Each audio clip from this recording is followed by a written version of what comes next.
Dear students, secondary മാർക്കറ്റിലെ types of derivatives എന്ന ടോപ്പിക്കാണ് നമ്മൾ ഈ ക്ലാസ്സിലൂടെ ഡിസ്കസ് ചെയ്യാൻ പോകുന്നത്. നമ്മൾ കഴിഞ്ഞ ക്ലാസ്സിൽ എന്താണ് ഡെറിവേറ്റീവ്സ് എന്നൊക്കെ പറഞ്ഞു കഴിഞ്ഞു. അതിൻ്റെ ടൈപ്സ് ഏതൊക്കെയാണ്, ഏതൊക്കെ ടൈപ്സ് ഓഫ് ഡെറിവേറ്റീവ്സ് ആണ് ഉള്ളത് എന്നാണ് നമ്മൾ ഈ ക്ലാസ്സിലൂടെ ഡിസ്കസ് ചെയ്യാൻ പോകുന്നത്. ഏതൊക്കെയാണെന്ന് നോക്കാം. Types of derivatives. ഡെറിവേറ്റീവ്സിനെ 4 ടൈപ്പായിട്ടാണ് ഡിവൈഡ് ചെയ്തിട്ടുള്ളത്. ഒന്നാമത്തേത് ഫോർവേഡ്സ്, രണ്ടാമത്തേത് ഫ്യൂച്ചേഴ്സ്, മൂന്നാമത്തേത് ഓപ്ഷൻസ്, നാലാമത്തേത് സ്വാപ്സ്. അതായത് 4 ടൈപ്പ് ഡെറിവേറ്റീവ്സ് ആണുള്ളത്. ഫോർവേഡ്സ് ആണ്, രണ്ടാമത്തെ ഫ്യൂച്ചേഴ്സ് ആണ്, മൂന്നാമത്തെ ഓപ്ഷൻസ് ആണ്, നാലാമത്തെ സ്വാപ്സ് ആണ്. അപ്പോൾ അതിൽ ഫസ്റ്റ് ഡെറിവേറ്റീവ് ആയിട്ടുള്ള ഫോർവേഡ് എന്താണെന്നാണ് നമ്മൾ ഡിസ്കസ് ചെയ്യുന്നത്. Forward is A contract in which one party commits to buy and the other party commits to sell a specified quantity of an agreed upon asset for a predetermined price at a specific date in the future. Forward contract എന്ന് വെച്ചാൽ ഇവിടെ ഫ്യൂച്ചറിൽ ഭാവിയിൽ നടക്കാൻ പോകുന്ന ഒരു specific ഡേറ്റിൽ ബയറും സെല്ലറും കൂടി എഗ്രിമെൻറ്റിൽ ഏർപ്പെടുകയാണ്. എന്തിനു വേണ്ടിയിട്ടാണ് എഗ്രിമെൻറ്റിൽ ഏർപ്പെടുന്നത്? ഒരാൾ ആ അസറ്റ് ബൈ ചെയ്യാമെന്നും മറ്റൊരാൾ ആ അസറ്റ് സെല്ല് ചെയ്യാമെന്നും പറഞ്ഞുകൊണ്ട് എഗ്രി ചെയ്തുകൊണ്ട് കമ്മിറ്റ് ചെയ്തുകൊണ്ട് അവർ രണ്ടുപേരും ഒരു കോൺട്രാക്റ്റിൽ എൻട്രിയാണ്, എഗ്രിമെൻറ്റിൽ ഏർപ്പെടുകയാണ്. അത്തരത്തിലുള്ള കോൺട്രാക്റ്റിനെയാണ് നമ്മൾ എന്ത് പറയുക? ഈ ഫോർവേഡ് കോൺട്രാക്റ്റ് എന്ന് പറയുക. ഈ ഫോർവേഡ് കോൺട്രാക്റ്റിൽ ഇനി പറയാൻ പോകുന്ന പ്രത്യേകത എന്ന് പറയുന്നത് എന്താണ്? അവർ ഏർപ്പെടുന്ന കോൺട്രാക്റ്റിൽ ഒരാൾ എന്ത് പറയാണ്? എഗ്രി ചെയ്യാണ്. ഈ ഫ്യൂച്ചർ പ്രൈസിൽ ആ സ്പെസിഫിക് ഡേറ്റിൽ, ഇന്ന ഡേറ്റിൽ ഞാൻ ഇത്ര സ്പെസിഫൈഡ് ക്വാണ്ടിറ്റി ഓഫ് അസറ്റ് ഇത്ര പ്രൈസിൽ വാങ്ങിച്ചു കൊള്ളാമെന്ന് ഒന്നാമത്തെ പാർട്ടി എഗ്രി ചെയ്യുകയും അതേപോലെ തന്നെ രണ്ടാമത്തെ പാർട്ടി എന്ത് ചെയ്യാണ്? ആ സ്പെസിഫൈഡ് ഫ്യൂച്ചർ ഡേറ്റിൽ, ഭാവിയിൽ വരാൻ പോകുന്ന ആ സ്പെസിഫിക് ഡേറ്റിൽ ഇത്ര ക്വാണ്ടിറ്റി ഓഫ് അസറ്റ് ഞാൻ ഇത്ര സ്പെസിഫൈഡ് പ്രൈസിൽ അല്ലെങ്കിൽ പ്രീ ഡിറ്റർമൈൻഡ് പ്രൈസിൽ സെല്ല് ചെയ്ത് കൊള്ളാമെന്ന് പറഞ്ഞിട്ട് രണ്ട് പാർട്ടീസും എഗ്രി ചെയ്യാണ്. അപ്പോൾ ഒരു പാർട്ടി എന്ത് പറയാണ്? ഞാൻ ഇന്ന ഡേറ്റിൽ, ഭാവിയിൽ ഫ്യൂച്ചറിൽ വരാൻ പോകുന്നത് ഡേറ്റിൽ ഞാൻ എന്ത് ചെയ്യാണ്? 1000 ക്വാണ്ടിറ്റി ഓഫ് മെറ്റീരിയൽ നിങ്ങളെ കയ്യിൽ നിന്നും 1 കിലോന് എന്ത് ചെയ്യാണ്? 1 കിലോ മെറ്റീരിയലിന് 100 രൂപ വെച്ചിട്ട് 1000 ക്വാണ്ടിറ്റി ഓഫ് മെറ്റീരിയൽ ഞാൻ പർച്ചേസ് ചെയ്ത് കൊള്ളാമെന്ന് പറഞ്ഞിട്ട് ഒരു പാർട്ടി എഗ്രിമെൻറ്റിൽ എഗ്രി ചെയ്യാണ്. അതേപോലെ തന്നെ സെക്കൻഡ് പാർട്ടി എന്ത് ചെയ്യാണ്? നിങ്ങൾക്ക് ഞാൻ ഈ ഫ്യൂച്ചറിൽ വരാൻ പോകുന്ന സ്പെസിഫിക് ഡേറ്റിൽ 1000 ക്വാണ്ടിറ്റി ഓഫ് മെറ്റീരിയൽ 1 കിലോന് 100 രൂപ വെച്ചിട്ട് ഞാൻ നിങ്ങൾക്ക് സെല്ല് ചെയ്ത് കൊള്ളാമെന്ന് പറഞ്ഞിട്ട് മറ്റേ പാർട്ടിയും ഈ എഗ്രിമെൻറ്റിലേക്ക് കോൺട്രാക്റ്റിൽ എൻട്രി ആണ്. അപ്പോൾ രണ്ട് പാർട്ടീസും അവരുടെ കണ്ടീഷൻസ് എഗ്രി ചെയ്തുകൊണ്ട് എൻ്റർ ചെയ്യുന്ന മാർക്കറ്റിനെ അല്ലെങ്കിൽ കോൺട്രാക്റ്റിനെ നമുക്ക് എന്താ പറയാം? എൻ്റർ ചെയ്യുന്ന കോൺട്രാക്റ്റിനെയാണ് നമ്മൾ ഫോർവേഡ് കോൺട്രാക്റ്റ് എന്ന് പറയുക. അതായത് ഫ്യൂച്ചറിൽ നടക്കാൻ പോകുന്ന ഒരു സ്പെസിഫിക് ഡേറ്റിൽ അവിടെ പറഞ്ഞിട്ടുള്ള സ്പെസിഫൈഡ് ക്വാണ്ടിറ്റി ഓഫ് മെറ്റീരിയൽ അല്ലെങ്കിൽ സ്പെസിഫൈഡ് ക്വാണ്ടിറ്റി ഓഫ് അസറ്റ് ഇത്ര പ്രൈസിന്, അതായത് പ്രീ ഡിറ്റർമൈൻഡ് ആയിട്ട് മുന്നേ പറഞ്ഞ് ഉറപ്പിച്ചിട്ടുള്ള പ്രൈസിന് വാങ്ങിച്ചു കൊള്ളാമെന്ന ഒരു പാർട്ടിയും വിറ്റുകൊള്ളാമെന്ന് വേറൊരു പാർട്ടിയും എഗ്രിമെൻറ്റിൽ എൻ്റർ ചെയ്യുന്ന, കോൺട്രാക്റ്റിൽ എൻ്റർ ചെയ്യുന്ന അത്തരത്തിലുള്ള കോൺട്രാക്റ്റിനെ ഫോർവേഡ് കോൺട്രാക്റ്റ് എന്ന് പറയും. It is a customized contract in the sense that the terms of the contract are agreed upon by the individual parties. അതായത് ഈ കസ്റ്റമൈസ്ഡ് കോൺട്രാക്റ്റിൽ, ഫോർവേഡ് കോൺട്രാക്റ്റിൽ അവരെന്ത് പറഞ്ഞിട്ടുണ്ടാവും? ഓരോ ടേംസ് ഓഫ് കോൺട്രാക്റ്റ് ഡിഫൈൻ ചെയ്തിട്ടുണ്ടാവും. ആ ടേംസ് ഓഫ് കോൺട്രാക്റ്റൊക്കെ എഗ്രി ചെയ്യുന്നതായിരിക്കും ഈ ഇൻഡിവിജ്വൽ പാർട്ടീസ്. അങ്ങനെയാണ് ഈ കോൺട്രാക്റ്റിൽ എൻട്രി ചെയ്യുക. അപ്പോൾ ടേംസ് ഓഫ് ദി കോൺട്രാക്റ്റ് എന്ന് പറയുന്നത് എന്തൊക്കെയാവാം? അവർ പറഞ്ഞിട്ടുള്ള സ്പെസിഫൈഡ് ക്വാണ്ടിറ്റി ആവാം, സ്പെസിഫൈഡ് ഡേറ്റ് ആവാം, അതേപോലെ തന്നെ എത്രയാണ് പ്രീ ഡിറ്റർമൈൻഡ് പ്രൈസ്. ഇന്ന് ഈ കാര്യങ്ങളൊക്കെ അവർ ആ ടേംസ് ഓഫ് കോൺട്രാക്റ്റിൽ സ്പെസിഫൈ ചെയ്തിട്ടുണ്ടാവും, ഡിഫൈൻ ചെയ്തിട്ടുണ്ടാവും. അതൊക്കെ എഗ്രി ചെയ്തിട്ടാണ് ഓരോ ഇൻഡിവിജ്വൽ പാർട്ടീസും ആ കോൺട്രാക്റ്റിലേക്ക് എൻ്റർ ചെയ്യുന്നത്. അത്തരത്തിലുള്ള കസ്റ്റമൈസ്ഡ് കോൺട്രാക്റ്റിനെയാണ് നമ്മളെ ഫോർവേഡ് എന്ന് പറയാം. Hence it is traded OTC. ഇത് കൂടുതലായിട്ട് ട്രേഡ് ചെയ്യപ്പെടുന്നത് എവിടെയാണ്? ഓവർ ദി കൗണ്ടറാണ്, OTCയിലാണ്. ഒരു സ്റ്റോക്ക് എക്സ്ചേഞ്ച് വഴിയല്ലാതെ, ബ്രോക്കേഴ്സ് ഇല്ലാതെയാണ് ഈ ഫോർവേഡ് കോൺട്രാക്റ്റുകൾ കൂടുതലായിട്ട് നടക്കുന്നത്. OTCയിലൂടെയാണ്, ഓവർ ദി കൗണ്ടറിലൂടെയാണ് ഈ ഫോർവേഡ് കോൺട്രാക്റ്റുകൾ ട്രേഡ് ചെയ്യപ്പെടുന്നത്. ഈ ഫോർവേഡ് കോൺട്രാക്റ്റിൽ നമ്മൾ മനസ്സിലാക്കേണ്ട കാര്യമാണ് എന്ത്? ഇവിടെ ബ്രോക്കേഴ്സ് ഉണ്ടായിരിക്കില്ല. ഇവിടെ ബൈ ചെയ്യുന്ന പാർട്ടിയും അതേപോലെ തന്നെ സെല്ല് ചെയ്യുന്ന പാർട്ടിയും മാത്രമേ ഉണ്ടാവുള്ളൂ. 2 പാർട്ടീസ് മാത്രമേ ഉണ്ടാവുള്ളൂ. അപ്പോൾ അവിടെ ആരാണോ വിൽക്കുന്നത് ആരാണോ വാങ്ങുന്നത് അവർ തമ്മിലാണ് ഈ കോൺട്രാക്റ്റിൽ എൻ്റർ ചെയ്യുക. അതിൻ്റെ മിഡിൽ ആരുണ്ടാവില്ല, ബ്രോക്കേഴ്സ് ഉണ്ടാവില്ല, സ്റ്റോക്ക് എക്സ്ചേഞ്ചുകൾ ഉണ്ടാവില്ല. അതാണ് ഇതിൻ്റെ മെയിനായിട്ടുള്ള പ്രത്യേകത എന്ന് പറയുന്നത്. Forward contract example. ഇവിടെ നമുക്ക് എക്സാമ്പിളായിട്ട് തന്നിട്ടുള്ളത് എന്ന് വെച്ചാൽ ഒരു ഫാർമർ ഉണ്ട്, ഒരു ബ്രെഡ് മേക്കർ ഉണ്ട്. ഫാർമർ എന്ന് വെച്ചാൽ ധാന്യങ്ങൾ കൃഷി ചെയ്യുന്ന ഒരാളാണ്, വീറ്റ് കൃഷി ചെയ്യുന്ന ഒരു ഫാർമറാണ്. വേറൊരു ആളെന്ന് പറയുന്ന പാർട്ടി എന്ന് പറയുന്നവരാണ് ബ്രെഡ് മേക്ക് ചെയ്യുന്ന ആളാണ്. അപ്പോൾ ഒരു പാർട്ടി എന്ന് പറയുന്ന ഫാർമറാണ്, കർഷകനാണ്. രണ്ടാമത്തെ പാർട്ടി എന്ന് പറയുന്നത് ബ്രെഡ് മേക്കറാണ്. അപ്പോൾ ഇവർ തമ്മിലാണ് കോൺട്രാക്റ്റിൽ എൻ്റർ ചെയ്യുന്നത്. ഈ ഫാർമർ എന്ന് പറയുന്ന ഫസ്റ്റ് പാർട്ടി ബ്രെഡ് മേക്കറോട് ഒരു എഗ്രിമെൻറ്റിൽ ഏർപ്പെടാൻ വേണ്ടിയിട്ട് പറയാണ്. അയാൾ ഒരു കണ്ടീഷൻ പറയാണ്. I agree to sell 500 kilograms of wheat at ₹40 per kilogram after 3 months. അതായത് ഒരു 3 മാസത്തിന് ശേഷം നിങ്ങൾക്ക് 500 കിലോഗ്രാം വീറ്റ് ഞാൻ 1 കിലോഗ്രാമിന് 40 രൂപ വെച്ചിട്ട് വിൽക്കാം എന്ന് ഫാർമർ ബ്രെഡ് മേക്കറോട് പറയാണ്. അപ്പോൾ ബ്രെഡ് മേക്കറോട് എന്ത് ചെയ്യാണ് ഫാർമർ പറയാണ്, ഒരു 3 മാസത്തിന് ശേഷം അയാളുടെ വിളവെടുപ്പൊക്കെ കഴിഞ്ഞിട്ട് അയാൾ 1 കിലോ വീറ്റിന് 40 രൂപയ്ക്ക് 500 കിലോഗ്രാം വീറ്റ് നിങ്ങൾക്ക് സെല്ല് ചെയ്യാൻ എഗ്രി ആണ് എന്ന് പറഞ്ഞിട്ട്, സമ്മതമാണ് എന്ന് പറഞ്ഞിട്ട് ഫാർമർ ബ്രെഡ് മേക്കറോട് പറയാണ്. അപ്പോൾ ബ്രെഡ് മേക്കർക്ക് എന്ത് വേണം, വീറ്റിൻ്റെ ആവശ്യമുണ്ട്. 3 മാസത്തിന് ശേഷം ബ്രെഡ് മേക്കർക്ക് എന്തിൻ്റെ ആവശ്യമുണ്ട്, വീറ്റിൻ്റെ ആവശ്യമുണ്ട്. അപ്പോൾ ബ്രെഡ് മേക്കർ എന്ത് പറയാണ്, I agree to your offer. അല്ലെങ്കിൽ എന്ത് ചെയ്യാണ് ബ്രെഡ് മേക്കർ ഇങ്ങോട്ട് ചോദിക്കുകയാണ്, ഓഫർ ചെയ്യാണ്. അതായത് 3 മാസത്തിന് ശേഷം ഹാർവെസ്റ്റ് കഴിഞ്ഞാൽ എനിക്ക് 500 കിലോഗ്രാം വീറ്റ് വേണം. 1 കിലോഗ്രാമിന് 40 രൂപ വെച്ചിട്ട് തരുവാണെങ്കിൽ ഞാൻ 500 കിലോഗ്രാം വീറ്റ് വാങ്ങാമെന്ന് പറഞ്ഞിട്ട് എന്ത് പറയാണ്, ബ്രെഡ് മേക്കർ പറയാണ്. ഇവിടെ ഫാമേഴ്സും ബ്രെഡ് മേക്കറും തമ്മിൽ ഒരു എഗ്രിമെൻറ്റിൽ ഏർപ്പെടുക, ഒരു കോൺട്രാക്റ്റിൽ ഏർപ്പെടുകയാണ്.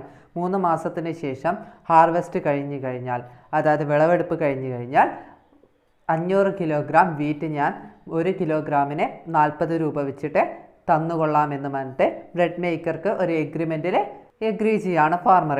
അപ്പം 3 മാസം കഴിഞ്ഞാൽ എന്ത് ചെയ്യണം, ഈ ഫാർമർ ഓരോ കിലോഗ്രാം വീറ്റിന് 40 രൂപ വെച്ചിട്ട് 500 കിലോഗ്രാം വീറ്റ് ബ്രെഡ് മേക്കർക്ക് കൊടുക്കണം. അപ്പോൾ ബ്രെഡ് മേക്കർ എന്ത് ചെയ്യണം, ഓരോ കിലോഗ്രാമിന് 40 രൂപ വെച്ചിട്ട് 500 കിലോഗ്രാം അവർ വാങ്ങുന്നുണ്ട്. അപ്പോൾ 20,000 രൂപ ആർക്ക് കൊടുക്കണം, ബ്രെഡ് മേക്കർ ഫാർമർക്ക് കൊടുക്കണം. അതാണ് ഈ എഗ്രിമെൻറ്റ് എന്ന് പറയുന്നത്. അത്തരത്തിലുള്ള കോൺട്രാക്റ്റാണ് ഫോർവേഡ് കോൺട്രാക്റ്റ് എന്ന് പറയുന്നത്. അപ്പോൾ നമുക്ക് എന്ത് സംഭവിക്കാം, ഫ്യൂച്ചറിൽ 3 മാസത്തിന് ശേഷം ചിലപ്പോൾ എന്ത് സംഭവിക്കാം, ഈ 500 കിലോഗ്രാം വീറ്റ് വാങ്ങുന്ന സ്ഥാനത്ത് 1 കിലോഗ്രാമിന് 40 രൂപയാണ് അവർ പ്രീ ഡിറ്റർമൈൻഡ് ആയിട്ട് പറഞ്ഞിട്ടുള്ള പ്രൈസ് എന്ന് പറയുന്നത്. ചിലപ്പോൾ അതെന്ത് ചെയ്യാം, ആ പ്രൈസ് കൂടാം, ചിലപ്പോൾ പ്രൈസ് കുറയാം. പ്രൈസ് കൂടിക്കഴിഞ്ഞാൽ ആർക്കാണ് ലാഭം, ബ്രെഡ് മേക്കർക്കാണ് ലാഭം അല്ലേ.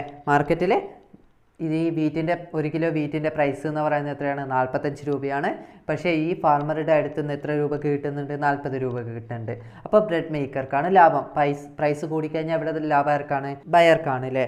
അപ്പോൾ നേരെ മറിച്ച് എന്ത് സംഭവിക്കാം, ആ പ്രൊഡക്റ്റിൻ്റെ വീറ്റിൻ്റെ പ്രൈസ് കുറയാം. ചിലപ്പോൾ 40 രൂപ ഉള്ളത് മാർക്കറ്റിൽ എത്രയേ ഉള്ളൂ, ഇപ്പോൾ 35 രൂപയേ ഉള്ളൂ. അപ്പോൾ ആർക്ക് ലാഭം കിട്ടുക, ഫാർമേഴ്സിന് ലാഭം കിട്ടുക. കാരണം മാർക്കറ്റിൽ 35 രൂപയുള്ളൂ, പക്ഷേ ഇയാൾക്ക് വിൽക്കുമ്പോൾ 40 രൂപ കിട്ടും. അപ്പോൾ ഇയാൾക്ക് ലാഭം കിട്ടുക. അത്തരത്തിലുള്ള കോൺട്രാക്റ്റിനെയാണ് നമ്മൾ എന്ത് പറയുക, ഫോർവേഡ് കോൺട്രാക്റ്റ് എന്ന് പറയാം. വേറൊരു എക്സാമ്പിൾ നോക്കാം. ഇവിടെ 2 പാർട്ടീസ് ഉണ്ട്. ഒന്ന് ഷുഗർ കെയിൻ ഫാർമറാണ്, ഒന്ന് ഷുഗർ മിൽ ഓണറാണ്. ഒന്ന് കരിമ്പ് കൃഷി ചെയ്യുന്ന കർഷകനാണ്, ഒന്ന് പഞ്ചസാര ഫാക്ടറിൻ്റെ ഉടമയാണ്. അപ്പോൾ ഇവർ 2 പേര് തമ്മിൽ ഒരു എഗ്രിമെൻറ്റിൽ ഏർപ്പെടുകയാണ്, ഒരു കോൺട്രാക്റ്റിൽ ഏർപ്പെടുകയാണ്. അപ്പോൾ ഷുഗർ മിൽ ഓണർ ഫാർമറോട് ഒരു ഓഫർ കൊടുക്കുകയാണ്, ഒരു എഗ്രിമെൻറ്റിലേക്ക് അല്ലെങ്കിൽ ഒരു ഓഫർ പ്രൊവൈഡ് ചെയ്യാണ്. അയാൾ എന്ത് പറയാണ്, I shall ready to buy 1000 ton sugar cane from you at 10 per kilogram after your harvest in October 2020. May 2020 ഈ ഷുഗർ മിൽ ഓണർ എന്ത് പറയാണ് ഫാർമറോട്, ഒക്ടോബർ 2020 ഒക്ടോബർ ആകുമ്പോൾ നിങ്ങളുടെ ഹാർവസ്റ്റ് കഴിയുമ്പോൾ, വിളവെടുപ്പ് കഴിയുമ്പോൾ നിങ്ങൾ എനിക്ക് 1 കിലോഗ്രാം ഷുഗർ കെയിന് 10 രൂപയ്ക്ക് തരികയാണെങ്കിൽ, 1 കിലോഗ്രാം ഷുഗർ കെയിൻ നിങ്ങൾ എനിക്ക് 10 രൂപയ്ക്ക് തരികയാണെങ്കിൽ ഞാൻ 1000 ടൺ ഷുഗർ കെയിൻ നിങ്ങളിൽ നിന്നും വാങ്ങാമെന്ന് ഒരു ഓഫർ ആര് പ്രൊവൈഡ് ചെയ്യാണ്, ഷുഗർ മിൽ ഓണർ പ്രൊവൈഡ് ചെയ്യാണ്. ഈ ഷുഗർ കെയിൻ ഫാർമർ എന്ന് പറയുന്നത് എന്താണ്? ഈ ഷുഗർ കെയിൻ ഫാർമർ എന്ന് പറയുന്നത് നാളെ പ്രൈസ് കൂടുമോ കുറയുമോ എന്നുള്ള ചിന്തയിൽ നിൽക്കുന്ന ഒരാളാണ്. റിസ്ക് എടുക്കാൻ നല്ല പേടിയോടെ നിൽക്കുന്ന ആളാണ്. അങ്ങനെയുള്ള ഷുഗർ കെയിൻ ഫാർമർ എന്ത് ചെയ്യാണ്? ഐ ആക്സെപ്റ്റ് യുവർ ഓഫർ എന്ന് പറയുകയാണ്. അപ്പോൾ അവർ രണ്ടുപേരും തമ്മിൽ ഒരു എഗ്രിമെൻറ്റിൽ ഏർപ്പെടുകയാണ്, കോൺട്രാക്റ്റിൽ ഏർപ്പെടുകയാണ്. അത്തരം കോൺട്രാക്റ്റിനെയാണ് നമ്മൾ എന്ത് പറയുക? ഫോർവേഡ് എന്ന് പറയാം. അതായത് ഷുഗർ കെയിൻ ഫാർമർ എന്ത് സമ്മതിക്കുകയാണ്? ഒക്ടോബറിൽ ഹാർവെസ്റ്റ് നടന്നു കഴിഞ്ഞാൽ, വിളവെടുപ്പ് നടന്നു കഴിഞ്ഞാൽ 1 കിലോഗ്രാം ഷുഗർ കെയിനെ 10 രൂപ വെച്ചിട്ട് 1000 ടൺ ഷുഗർ കെയിൻ ഈ ഷുഗർ മിൽ ഓണർക്ക് പ്രൊവൈഡ് ചെയ്യാം, വിൽക്കാം, സെല്ല് ചെയ്യാം എന്ന് പറഞ്ഞിട്ട് ഈ ഷുഗർ കെയിൻ ഫാർമറെ ആ എഗ്രിമെൻറ്റിൽ ഏർപ്പെടുകയാണ്, കോൺട്രാക്റ്റിൽ ഏർപ്പെടുകയാണ്. അത്തരം കോൺട്രാക്റ്റിനെയാണ് ഫോർവേഡ് കോൺട്രാക്റ്റ് എന്ന് പറയാം. അവിടെ 2 പാർട്ടീസ് മാത്രമേ ഉള്ളൂ, ഷുഗർ കെയിൻ ഫാർമറും ഷുഗർ മിൽ ഓണറും മാത്രമേ ഉള്ളൂ. അവിടെ ബ്രോക്കേഴ്സൊന്നും ഇല്ല. അത്തരം കോൺട്രാക്റ്റിനെ നമുക്ക് ഫോർവേഡ് കോൺട്രാക്റ്റ് എന്ന് പറയാം. Risk in forward contract. എന്തൊക്കെയാണ് ഫോർവേഡ് കോൺട്രാക്റ്റിലുള്ള റിസ്കുകൾ എന്ന് നോക്കാം. ഒന്നാമത്തേത് credit risk. Does the other party have the means to pay? Credit risk എന്ന് വെച്ചാൽ അതായത് നമ്മൾ എഗ്രിമെൻറ്റിൽ ഏർപ്പെട്ട് കഴിഞ്ഞു. എഗ്രിമെൻറ്റിൽ ഏർപ്പെട്ട് കഴിഞ്ഞതിന് ശേഷം ആ ടൈം എത്തുമ്പോൾ ആ പാർട്ടി ആ പൈസ നമുക്ക് തരുമോ എന്നുള്ളൊരു റിസ്ക് ഈ ഫോർവേഡ് കോൺട്രാക്റ്റിലുണ്ട്. നമുക്ക് ആ സ്പെസിഫൈഡ് ഡേറ്റ് എത്തുമ്പോൾ ചിലപ്പോൾ എന്ത് സംഭവിക്കാം? അതർ പാർട്ടി ചിലപ്പോൾ ക്യാഷ് തരണമെന്നില്ല, പേ ചെയ്യണമെന്നില്ല. അത്തരത്തിലുള്ള റിസ്കിനെയാണ് ക്രെഡിറ്റ് റിസ്ക് എന്ന് പറയാം. Next operation risk. Will the other party make delivery? Will the other party accept delivery? അതായത് ഓപ്പറേഷൻ റിസ്ക് എന്ന് പറഞ്ഞാൽ എന്താണ്? ചിലപ്പോൾ അതർ പാർട്ടി ആ ഡെലിവറി മേക്ക് ചെയ്യണമെന്നില്ല, അതേപോലെ തന്നെ അത് ആക്സെപ്റ്റ് ചെയ്യണമെന്നില്ല. അത്തരത്തിലുള്ള റിസ്കിനെയാണ് ഓപ്പറേഷൻ റിസ്ക് എന്ന് പറയാം. Liquidity risk. In case either party wants to opt out of the contract, how to find another counter party? അതായത് ചിലപ്പോൾ ആ സമയത്ത് കോൺട്രാക്റ്റിൽ നിന്നും മറ്റേ പാർട്ടി ലീവ് ചെയ്യാണ്, ഒഴിവായി പോവാണ്. അങ്ങനെ ഒഴിവായി പോയാൽ ആ ടൈമിൽ നമുക്ക് വേറൊരു കൗണ്ടർ പാർട്ടിയെ ഫൈൻഡ് ചെയ്യാന്ന് പറയുന്നത് അത്ര ഈസി ആയിട്ടുള്ള കാര്യമല്ല. അപ്പോൾ ലിക്വിഡിറ്റി റിസ്ക് എന്ന് വെച്ചാൽ എന്താണ്? നമ്മൾ എഗ്രിമെൻറ്റിൽ ഏർപ്പെട്ട പാർട്ടി അതിൽ നിന്നും ഓപ്റ്റ് ഔട്ട് ചെയ്യണം, മാറിപ്പോവുകയാണെങ്കിൽ തീർച്ചയായിട്ടും വേറൊരു പാർട്ടീനെ, അനദർ പാർട്ടീനെ, കൗണ്ടർ പാർട്ടീനെ ഫൈൻഡ് ചെയ്യുക എന്ന് പറയുന്നത് ചെറിയ പണിയല്ല. അപ്പോൾ ഫൈൻഡ് ചെയ്യാൻ പറ്റുക എന്ന് പറയുന്നത് സാധിക്കണമെന്നില്ല. അപ്പോൾ തീർച്ചയായിട്ടും അവിടെ ഒരു റിസ്ക് ഉണ്ട്. അതിനെയാണ് ലിക്വിഡിറ്റി റിസ്ക് എന്ന് പറയാം. നെക്സ്റ്റ് ഫോർവേഡിലെ കുറച്ച് ഇമ്പോർട്ടൻ്റ് ആയിട്ടുള്ള ടേംസ് ആണ്. ലോങ് പൊസിഷൻ എന്ന് വെച്ചാൽ ബയേഴ്സിനെയാണ് വിളിക്കുക. ഷോർട്ട് പൊസിഷൻ എന്ന് വെച്ചാൽ സെല്ലേഴ്സാണ്. പിന്നെ സ്പോട്ട് പ്രൈസ് എന്താണെന്നാണ്. Price of the asset in the spot market or market price. Spot price എന്ന് വെച്ചാൽ അസറ്റിൻ്റെ സ്പോട്ട് മാർക്കറ്റിൽ എന്താണ് അസറ്റിൻ്റെ പ്രൈസ്, അതായത് മാർക്കറ്റിൽ എന്താണ് മാർക്കറ്റ് പ്രൈസ് എന്താണ് എന്നാണ് സ്പോട്ട് പ്രൈസ് കൊണ്ട് ഉദ്ദേശിക്കുന്നത്. Delivery or forward price. Price of the assets at the delivery date. Delivery ഡേറ്റിലെ ആ അസറ്റിൻ്റെ പ്രൈസ് എത്രയാണോ അതാണ് ഡെലിവറി പ്രൈസ് അല്ലെങ്കിൽ ഫോർവേഡ് പ്രൈസ് എന്ന് പറയാം. എന്താണ് സ്പോട്ട് പ്രൈസ് എന്ന് വെച്ചാൽ മാർക്കറ്റ് പ്രൈസ് ആണ്. ഡെലിവറി അല്ലെങ്കിൽ ഫോർവേഡ് പ്രൈസ് എന്ന് വെച്ചാൽ ഡെലിവറി ഡേറ്റിൽ ആ അസറ്റിൻ്റെ പ്രൈസ് എത്രയാണ്. നെക്സ്റ്റ് ടൈപ്പ് ഓഫ് ഡെറിവേറ്റീവ് ആണ് ഇത് ഫ്യൂച്ചേഴ്സ് എന്ന് പറയുന്നത്. നമ്മൾ ഫോർവേഡ്സ് എന്താണെന്ന് പറഞ്ഞു. ഇനി അടുത്തതാണ് futures. Future is a standardised forward contract. It is traded on an organised exchange. Standardisations, quantity of underlying, quality of underlying not required in financial futures, delivery dates and procedure, price codes. Futures എന്ന് പറഞ്ഞാൽ നമ്മൾ forward contract പഠിച്ചു. Forward കോൺട്രാക്റ്റിൻ്റെ standardised ആയിട്ടുള്ള ഒരു കോൺട്രാക്റ്റാണ് ഇത് ഈ futures എന്ന് പറയുന്നത്. അതായത് ഫോർവേഡ് കോൺട്രാക്റ്റിൽ കുറച്ചും കൂടി സ്റ്റാൻഡേർഡൈസ്ഡ് ആക്കിയിട്ടുള്ളതാണ് ഫ്യൂച്ചേഴ്സ് എന്ന് പറയുന്നത്. ഇത് ട്രേഡ് ചെയ്യാന്ന് വെച്ചാൽ സ്റ്റോക്ക് എക്സ്ചേഞ്ചുകൾ വഴി അല്ലെങ്കിൽ ഓർഗനൈസ്ഡ് ആയിട്ടുള്ള സ്റ്റോക്ക് എക്സ്ചേഞ്ചുകൾ വഴിയാണ് ഈ ഫ്യൂച്ചേഴ്സ് ട്രേഡ് ചെയ്യുക.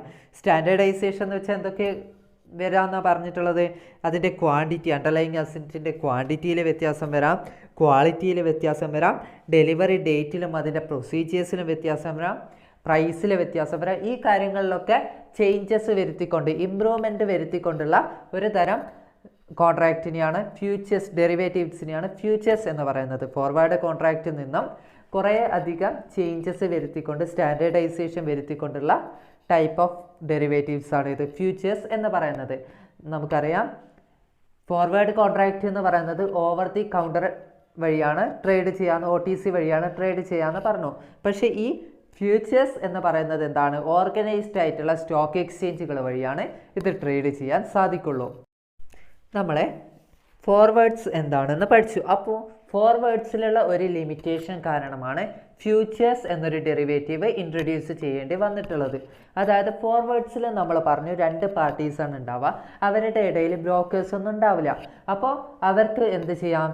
അവരുടെ ഡേറ്റിൽ നമ്മൾ നേരത്തെ പറഞ്ഞു ഷുഗർ കെയിൻ ഫാർമറുടെ കേസിൽ പറഞ്ഞു, ഷുഗർ കെയിൻ ഫാർമറും ഷുഗർ മിൽ ഓണറും തമ്മിലുള്ള എക്സാമ്പിൾ പറഞ്ഞപ്പോൾ നമ്മൾ പറഞ്ഞു ഒക്ടോബർ 2020 ആകുമ്പോൾ അയാൾക്ക് ഹാർവെസ്റ്റ് നടത്തി കഴിഞ്ഞിട്ട് 1 കിലോന് 10 രൂപ വെച്ച് കൊടുക്കുകയാണെങ്കിൽ അയാളെ 1000 ടണ്ണ് ഷുഗർ കെയിൻ വാങ്ങാമെന്നാണ് ആര് പറഞ്ഞിട്ടുള്ളത്? ഷുഗർ മിൽ ഓണർ പറഞ്ഞിട്ടുള്ളത്. നേരെ മറിച്ച് ഷുഗർ കെയിൻ ഫാർമർ അത് എഗ്രി ചെയ്യുകയും ചെയ്തു. ആ സമയമാവുമ്പോൾ ഹാർവെസ്റ്റിൻ്റെ സമയമാണ്, വിളവെടുപ്പിൻ്റെ സമയമാണ്, ഒക്ടോബർ ആവുകയാണ്. അപ്പോൾ 1 കിലോ ഷുഗർ കെയിനിൽ മാർക്കറ്റിൽ 10 രൂപയ്ക്ക് പകരം എത്രയാണുള്ളത്? 20 രൂപയായി എന്ന് വെക്കുക. അതായത് മാർക്കറ്റിൽ 10 രൂപയ്ക്ക് പകരം 20 രൂപയായി. അപ്പോൾ 20 രൂപയായി എന്ന് പറയുമ്പോൾ അവിടെ ആർക്ക് നഷ്ടം വരാം? ഫാർമർക്ക് നഷ്ടം വരാം. അപ്പോൾ ഫാർമർ എന്ത് ചിന്തിക്കുകയാണ്? എനിക്ക് മാർക്കറ്റിൽ ഈ ഷുഗർ കെയിൻ വിറ്റ് കഴിഞ്ഞാൽ 1 കിലോന് 10 രൂപയുള്ള സ്ഥാനത്ത് 20 രൂപ കിട്ടും. അപ്പോൾ എനിക്ക് ഇയാൾക്ക് വിൽക്കേണ്ട ആവശ്യമില്ലല്ലോ എന്നുള്ളൊരു ചിന്ത അയാളുടെ അടുക്കൽ വരും, ഫാർമറുടെ മനസ്സിൽ വരും. അതേപോലെ തന്നെ നേരെ ഓപ്പോസിറ്റ് ആയിട്ട് എന്ത് സംഭവിക്കുകയാണ്? 10 രൂപക്കാണ് ഇവർ എഗ്രീഡ് ചെയ്തിട്ടുള്ളത്, ആ സ്ഥാനത്ത് മാർക്കറ്റിൽ 5 രൂപയായി എന്ന് വെക്കുക. അപ്പോൾ ഷുഗർ കെയിൻ്റെ 1 കിലോന് 5 രൂപയായി. അപ്പോൾ 5 രൂപയായാൽ അയാൾ എന്ത് വിചാരിക്കും? ഷുഗർ മിൽ ഓണർ എന്താ ചിന്തിക്കുക? എനിക്ക് മാർക്കറ്റിൽ 5 രൂപയ്ക്ക് 1 കിലോ ഷുഗർ കെയിൻ കിട്ടുന്നുണ്ടല്ലോ, പിന്നെ എന്തിനാണ് ഞാൻ ഇയാളുടെ അടുത്ത് നിന്ന് വാങ്ങുന്നത് എന്നുള്ള ചിന്ത വരും. അപ്പോൾ അവിടെ ഡീഫോൾട്ട് റിസ്ക് ഉണ്ട്, കൗണ്ടർ പാർട്ടി റിസ്ക് ഉണ്ട്. അതായത് അവരെ തമ്മിൽ എപ്പോൾ വേണമെങ്കിലും മൈൻഡ് മാറാം, മനസ്സ് മാറിയിട്ട് അവരെ അതിൽ നിന്ന് പിന്മാറാനുള്ള ചാൻസ് കൂടുതലാണ്. അപ്പോൾ ആ എഗ്രിമെൻറ്റിൻ്റെ വാലിഡിറ്റി എന്ന് പറയുന്ന ഒന്നുമില്ല. അപ്പോൾ അവർക്ക് എപ്പോൾ വേണമെങ്കിലും ആ ഡീഫോൾട്ട് റിസ്ക് ഉള്ളതാണ്. ഒരാൾ ചിലപ്പോൾ നിർത്തിപ്പോകാനുള്ള ചാൻസ് കൂടുതലാണ്. അത് ഒഴിവാക്കാൻ വേണ്ടിയിട്ട് നമ്മൾ എന്ത് ചെയ്യാണ്? ഇവിടെ ബ്രോക്കറുടെ സിസ്റ്റം കൊണ്ടുവരികയാണ്. അതായത് സ്റ്റോക്ക് എക്സ്ചേഞ്ചുകളോ ബ്രോക്കേഴ്സിനോ ഇൻട്രൊഡ്യൂസ് ചെയ്യാണ്. അതായത് 2 പാർട്ടീസിനിടയ്ക്ക് ഒരു ബ്രോക്കേഴ്സിനോ അല്ലെങ്കിൽ സ്റ്റോക്ക് എക്സ്ചേഞ്ചുകളോ ഇൻട്രൊഡ്യൂസ് ചെയ്തുകൊണ്ട് അവർ ഈ ട്രേഡ് സെറ്റിൽ ചെയ്യുന്ന അത്തരത്തിലുള്ള ഡെറിവേറ്റീവ്സ് ആണ് ഇത് ഫ്യൂച്ചേഴ്സ് എന്ന് പറയുന്നത്. അപ്പോൾ തീർച്ചയായിട്ടും ആ 2 പാർട്ടീസിനിടയ്ക്ക് ആര് എപ്പോൾ വേണമെങ്കിലും ചേഞ്ച് ചെയ്യപ്പെടാം. കൗണ്ടർ പാർട്ടി റിസ്ക് അല്ലെങ്കിൽ ഡീഫോൾട്ട് റിസ്ക് ഉണ്ട്. അവർ പിന്മാറാനുള്ള സാധ്യത കൂടുതലാണ്, അവരെ പറ്റിക്കാനുള്ള സാധ്യത കൂടുതലാണ്. അപ്പോൾ അത് ഒഴിവാക്കാൻ വേണ്ടിയിട്ട് അവിടെ ഒരു ബ്രോക്കറേജ് അല്ലെങ്കിൽ ബ്രോക്കേഴ്സ് അല്ലെങ്കിൽ സ്റ്റോക്ക് എക്സ്ചേഞ്ചുകൾ വരികയാണ്. അത്തരത്തിലുള്ള സ്റ്റോക്ക് എക്സ്ചേഞ്ചുകൾ വഴി അല്ലെങ്കിൽ ബ്രോക്കേഴ്സ് വഴി ഇത്തരത്തിലുള്ള ട്രേഡിംഗ് നടത്തുകയാണെങ്കിൽ അതിനെ ഫ്യൂച്ചേഴ്സ് എന്ന് പറയും. ഇവിടെ നമുക്ക് എക്സാമ്പിൾ നോക്കിയാൽ മനസ്സിലാവും. ഷുഗർ മിൽ ഓണർ എന്ത് പറയാണ്? I shall ready to buy 1000 ton sugar cane from you at 10 per kilogram after your harvest in October ആകുമ്പോൾ വിളവെടുപ്പ് കഴിയുമ്പോൾ ഞാൻ 1 കിലോ ഷുഗർ കെയിന് 10 രൂപ വെച്ചിട്ട് 1000 ടണ്ണ് വാങ്ങാൻ തയ്യാറാണെന്ന് ആര് പറഞ്ഞു? ഷുഗർ മിൽ ഓണർ ഓഫർ ചെയ്തു. അപ്പോൾ ഷുഗർ കെയിൻ ഫാർമർ എന്ത് ചെയ്തു? I am ready to give it for the set rate. അയാൾ പറഞ്ഞ റേറ്റിൽ ഇത് സെല്ല് ചെയ്യാൻ അയാൾ എഗ്രി ആണ് എന്ന് പറഞ്ഞിട്ട് എഗ്രി പറഞ്ഞു. അതിനുശേഷം എന്ത് സംഭവിക്കുക? അവിടെ ഡീഫോൾട്ട് റിസ്ക് വരാം. അതിനുശേഷം എന്ത് സംഭവിക്കുകയാണ്? അവിടെ ഒരു ബ്രോക്കർ ഇൻട്രൊഡ്യൂസ് ചെയ്യാണ്, അല്ലെങ്കിൽ സ്റ്റോക്ക് എക്സ്ചേഞ്ചുകൾ ഇത് ട്രേഡിംഗ് നടത്താൻ വേണ്ടിയിട്ട് ഇൻട്രൊഡ്യൂസ് ചെയ്യാണ്. അപ്പോൾ അവരെന്താണ് പറയുന്നത്? Brokers, in order to confirm the contract both of you have to give me 20% of the amount as margin. അതായത് നിങ്ങൾ ട്രാൻസാക്ഷൻ നടക്കുമ്പോൾ ആ ട്രാൻസാക്ഷൻ എമൗണ്ടിൻ്റെ 20% എനിക്ക് എന്തായിട്ട് തരണം എന്നാണ് പറയുന്നത്? മാർജിനായിട്ട് തരണം. അതായത് 2 പാർട്ടീസ് തമ്മിൽ കോൺട്രാക്റ്റിൽ എൻ്റർ ചെയ്യുമ്പോൾ അവർ 2 പാർട്ടീസും അവരുടെ ട്രാൻസാക്ഷൻ്റെ 20% മാർജിനായിട്ട് ഈ ബ്രോക്കേഴ്സിൻ്റെ അടുത്ത് അല്ലെങ്കിൽ സ്റ്റോക്ക് എക്സ്ചേഞ്ചിൻ്റെ അടുത്ത് കൊടുക്കണം. എന്നാൽ മാത്രമേ ട്രാൻസാക്ഷൻ നടത്താൻ സാധിക്കുള്ളൂ. അപ്പോൾ ഇവർ 20% കൊടുത്തു കഴിഞ്ഞാൽ ആരാണോ പിന്മാറുന്നത് അവരുടെ സെറ്റിൽമെൻറ്റ് ഈസി ആയിട്ട് നടക്കുന്നതാണ്. അവർക്ക് നഷ്ടം സംഭവിക്കാതെ പിന്മാറിക്കഴിഞ്ഞാൽ മറ്റേ ആൾക്ക് നഷ്ടം സംഭവിക്കാത്ത രീതിയിൽ സെറ്റിൽ ചെയ്യാൻ ഈ ബ്രോക്കേഴ്സ് അല്ലെങ്കിൽ സ്റ്റോക്ക് എക്സ്ചേഞ്ചുകൾ നടത്തുന്നതാണ്. അപ്പോൾ എന്ത് ചെയ്യണമെന്നാണ് പറയുന്നത്? ഇവിടെ ബ്രോക്കേഴ്സ് ഉണ്ടാവും. ബ്രോക്കേഴ്സിന് അവർ പറയുകയാണ് എന്ത്? 20% ഓഫ് ദി മാർജിൻ ഇവർക്ക് ബ്രോക്കേഴ്സിന് കൊടുക്കണം. അപ്പോൾ ബ്രോക്കേഴ്സ് ആയിരിക്കും ഇവർ 2 പേര് തമ്മിലുള്ള ട്രേഡിങ്ങും സെറ്റിൽ ചെയ്യുക. അപ്പോൾ ഇവിടെ ഡീഫോൾട്ട് റിസ്ക് എന്ന് പറഞ്ഞ സംഭവം കുറയും. ഒരാൾ പിന്മാറിയാലും അവർക്ക് ലാഭനഷ്ട കണക്കുകളെ സെറ്റിൽ ചെയ്യാൻ ഈ ബ്രോക്കേഴ്സ് അല്ലെങ്കിൽ സ്റ്റോക്ക് എക്സ്ചേഞ്ചുകൾ ചെയ്യുന്നതാണ്. അപ്പോൾ അത്തരത്തിലുള്ള കോൺട്രാക്റ്റുകളെ ഡെറിവേറ്റീവ്സിനെയാണ് ഫ്യൂച്ചേഴ്സ് എന്ന് പറയാം. ബ്രോക്കേഴ്സിൻ്റെ സഹായത്തോടു കൂടി ട്രേഡിംഗ് നടത്തുന്ന ഡെറിവേറ്റീവ്സ് ആണ് ഇത് ഈ ഫ്യൂച്ചേഴ്സ് എന്ന് പറയുന്നത്.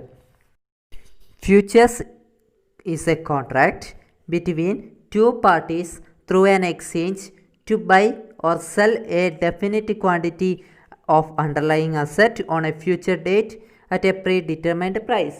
ഒരു പ്രീഡിറ്റർമൈൻഡ് പ്രൈസിൽ സ്പെസിഫിക് ക്വാണ്ടിറ്റി ഓഫ് മെറ്റീരിയൽ അല്ലെങ്കിൽ ക്വാണ്ടിറ്റി ഓഫ് അസറ്റ് ഇയാൾക്ക് വിറ്റുകൊള്ളാം എന്ന് പറഞ്ഞിട്ട് ബയറും സെല്ലറും തമ്മിൽ ഒരു എഗ്രിമെൻ്റ് ഏർപ്പെടുകയാണ്. അപ്പോൾ അത്തരം എഗ്രിമെൻറ്റിൽ ഏർപ്പെടുമ്പോൾ അവിടെ അവരുടെ ഇടയ്ക്ക് ഒരു ഇൻ്റർമീഡിയറി ആയിട്ട് ബ്രോക്കേഴ്സ് ഉണ്ടായിരിക്കും, സ്റ്റോക്ക് എക്സ്ചേഞ്ചുകൾ ഉണ്ടായിരിക്കും. അവരായിരിക്കും ഈ ട്രാൻസാക്ഷൻസ് നടത്തുക.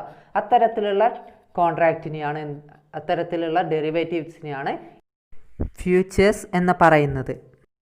Next, types of futures contracts. ഏതൊക്കെയാണ് ഫ്യൂച്ചേഴ്സ് കോൺട്രാക്റ്റിൻ്റെ ടൈപ്സ് എന്നാണ് പറയുന്നത്. First, stock futures. Stock futures trading. അതിൽ കൂടുതലായിട്ട് എന്താ ഡീൽ ചെയ്യുന്നത് എന്നാണ് പറയുന്നത്, ഡീലിംഗ് വിത്ത് ഷെയർസ് ഡീൽ ചെയ്യുന്ന ഫ്യൂച്ചേഴ്സ് കോൺട്രാക്റ്റ് ആണ് സ്റ്റോക്ക് ഫ്യൂച്ചേഴ്സ് എന്ന് പറയുന്നത്. Second, commodity futures trading, dealing വിത്ത് gold futures, crude oil futures etcetera. Stock futures എന്ന് വെച്ചാൽ എന്താ, ഷെയർസ് ആണ് ഡീൽ ചെയ്യുന്നത്. കമ്മോഡിറ്റി ഫ്യൂച്ചേഴ്സ് എന്ന് വെച്ചാൽ എന്തൊക്കെയാണ് ഡീൽ ചെയ്യുന്നത്, ഗോൾഡിൻ്റെ ആവാം, ക്രൂഡ് ഓയിൽ ആവാം. ഇതൊക്കെ ഡീൽ ചെയ്യുന്ന തരത്തിലുള്ള ഫ്യൂച്ചേഴ്സാണ് കമ്മോഡിറ്റി ഫ്യൂച്ചേഴ്സ് എന്ന് പറയുന്നത്. Third, index futures trading, dealing with stock market index. Stock market ഇൻഡെക്സുകളെ ഡീൽ ചെയ്യുന്ന ഫ്യൂച്ചേഴ്സാണ് ഫ്യൂച്ചേഴ്സ് ട്രേഡിംഗ് ആണ് ഇത് ഇൻഡെക്സ് ഫ്യൂച്ചേഴ്സ് ട്രേഡിംഗ് എന്ന് പറയുന്നത്.